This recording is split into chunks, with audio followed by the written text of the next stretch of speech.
Police in Northern Ireland have launched an investigation after a deeply concerning video surfaced online showing masked men threatening local politicians. The group, calling themselves the New Republican Movement, has caused alarm across the community.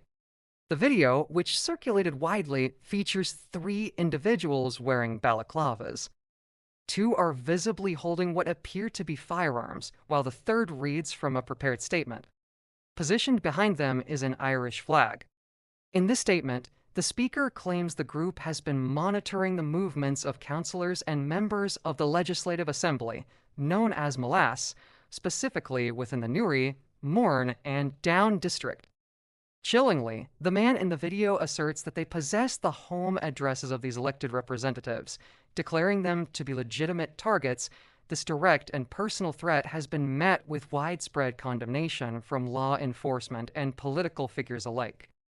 In response to this alarming development, District Commander Superintendent Lynn Corbett has made it clear that the Police Service of Northern Ireland, or SNI, is taking the matter very seriously.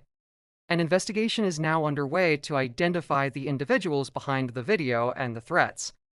Superintendent Corbett emphasized the unacceptability of such actions, stating, "It is completely unacceptable that anyone should face such threats and intimidation for carrying out the duties of the office to which they have been democratically elected." She further assured the public that police in the Newry, Mourne, and Down area will maintain close contact with local elected representatives.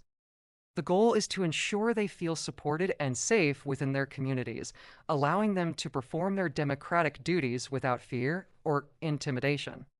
The police are committed to providing a secure environment for all public servants. The political reaction has been swift and unified in its condemnation. Sinn F in MP Dyer Hughes, who represents the Newry and Armagh constituency, described the threats as sinister. He powerfully stated, "The sinister threats issued by faceless thugs against elected members of Newry.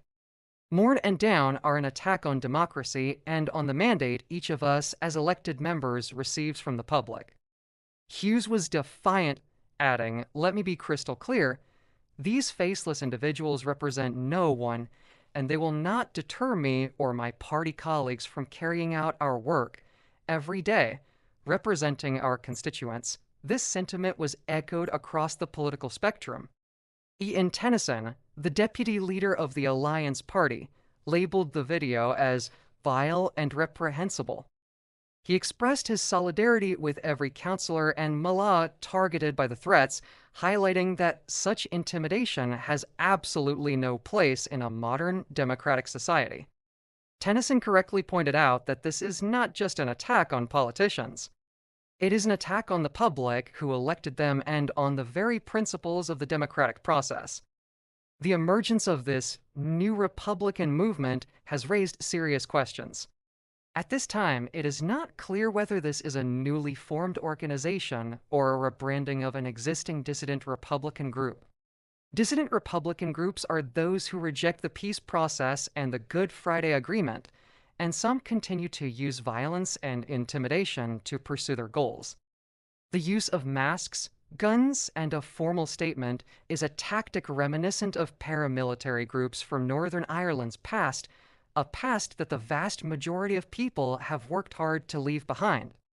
This incident serves as a stark reminder of the fragile nature of peace and the lingering shadows of conflict. For decades, politicians and community workers in Northern Ireland have faced threats and violence. This new video demonstrates that while significant progress has been made, the danger has not entirely disappeared. The threat against democratically elected officials is a threat against the entire community and the democratic foundations of the region. The investigation will now focus on forensic analysis of the video, intelligence gathering, and public appeals for information to unmask those responsible. The united front shown by political leaders sends a strong message that intimidation will not succeed in derailing the democratic process or silencing the voices of those elected to serve the public. As the situation develops, the community holds its breath, hoping for a swift resolution and a reaffirmation that the future of Northern Ireland will be decided by ballots, not balaclavas. Thank you for watching. We'll continue to follow the story as it develops. If you found this report informative, please like this video and subscribe to our channel for more updates on this and other important news. Stay safe